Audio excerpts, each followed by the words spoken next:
एक नौजवान था, इसकी विधवा माँ थी। पिताजी की पैतृक जो संपत्ति थी वो धीरे धीरे समाप्त होती जा रही थी। इस नौजवान को चिंता हुई, घर का गुजारा कैसे चलेगा। ये अपनी माँ से कहता है कि माँ, मैं कोई नौकरी कर लूं। माँ ने कहा, बेटे नौकरी कर लो। कहते हैं नौजवान घर से नौकरी करने के लिए निकला और जहां पर नौजवान फौज में भर्ती होते थे वहां पर पहुंच गया। जहां और नौजवान भी खड़े थे लाइन में, ये भी जाकर के पीछे से खड़ा हो गया। ये जो भर्ती करने वाला व्यक्ति था, सभी नौजवानों को देखता है, बात करता है, बात करते करते पीछे को आया। इसी नौजवान के पास में पहुंचा और इस नौजवान से कहता है, बेटे किस लिए आए हो। ये नौजवान कहता है, बाबूजी, कुछ देश की सेवा हो जाएगी और कुछ उदर पूर्ति का साधन बन जाए।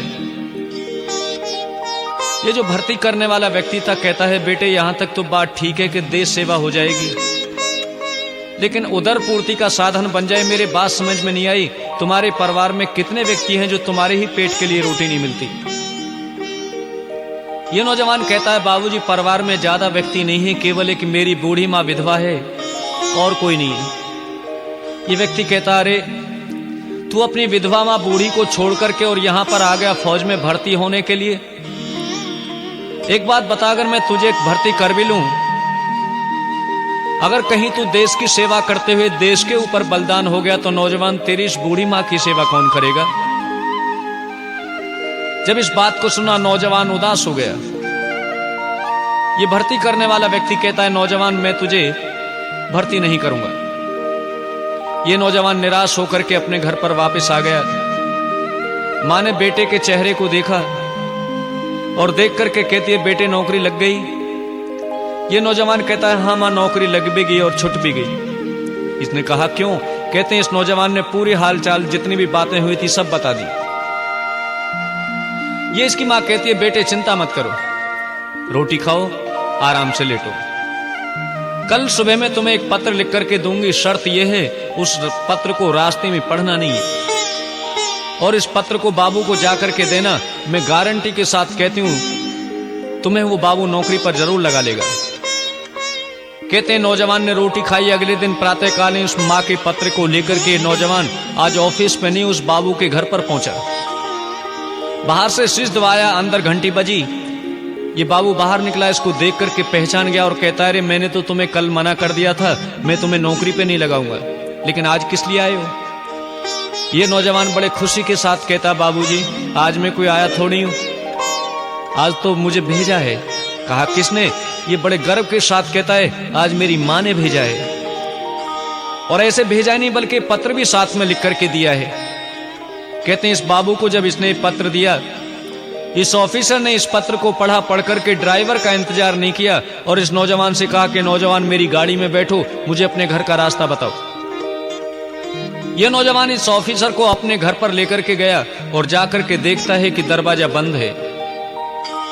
इसने बाहर से आवाज लगाई, मारे खुशी के उछल पड़ा और कहता है, मां, जिस बाबू ने मुझे नौकरी पे लगाने से इनकार कर दिया था, देखो आज तुम्हारे पत्र को पढ़ करके यहां पर आए हैं, तुम दरवाजा खोलो। कहते इसने बहुत आवाजें लगाई, दरवाजा नहीं खुला। फिर इसने कुंडी खटखटाई तो भी दरवाजा नहीं खुला। कहते हैं किसी प्रकार से इन दोनों ने यत्न करके दरवाजे को तोड़ा। तोड़ करके देखें, इस नौजवान की मां अंदर पेट में चाकू मार करके मरी पड़ी है। तभी तो किसने कहा कि ऐसे माता पिता जो अपने संतान के लिए सब कुछ सर्वस्व सब कुछ लुटा देते हैं, अपना सब कुछ अर्पण कर देते हैं, ऐसे माता पिता के ऋण से उऋण होना बड़ा मुश्किल है। हमें माता पिता की सेवा करनी चाहिए।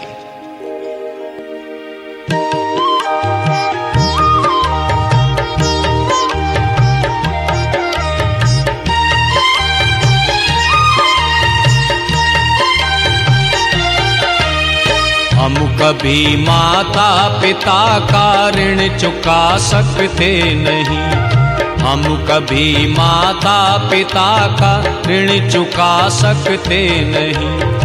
इनके तो एहसान हैं इतने गिना सकते नहीं, हम कभी माता पिता का ऋण चुका सकते नहीं।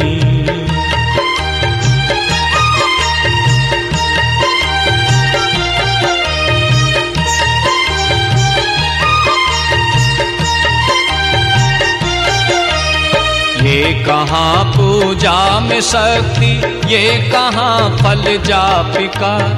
ये कहाँ पूजा में शक्ति, ये कहाँ फल जापिका। हो तो हो इनकी कृपा से खातिमा संतापिका। इनकी सेवा से मिले धन ज्ञान बल लंबी उम्र। स्वर्ग से बढ़कर है जग में आसरा माँ बाप का।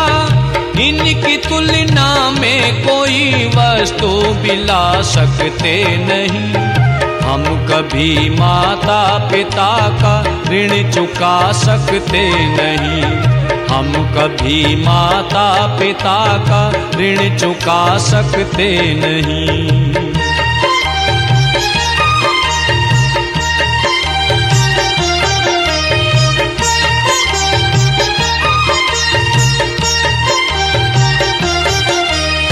देख ले हमको दुखी तो भर ले अपने नैनिये।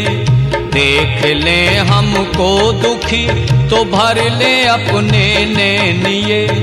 एक हमारी सुख की खातिर तड़पते दिन रैनिये।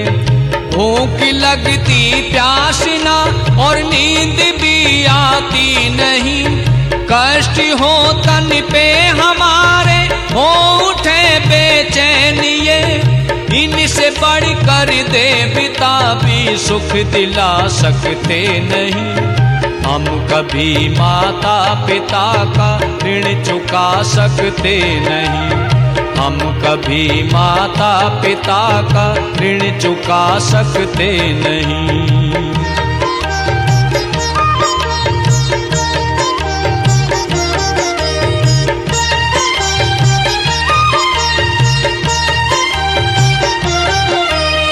पढ़ लो वेद और शास्त्र का भी एक ये भी मर्म है। पढ़ लो वेद और शास्त्र का ही एक ये भी मर्म है। योग्यतम संतान का ये सबसे उत्तम कर्म है। जगत में जब तक जिए सेवा करे माँ बाप की। इनके चरणों में ये तन मन धन लुटाना धर्म है। ये पथिक वो सत्य है जिसको जुटा सकते नहीं। हम कभी माता पिता का ऋण चुका सकते नहीं। हम कभी माता पिता का ऋण चुका सकते नहीं। हम कभी माता पिता का ऋण चुका सकते नहीं। हम कभी माता पिता का ऋण चुका सकते नहीं। हम कभी माता पिता का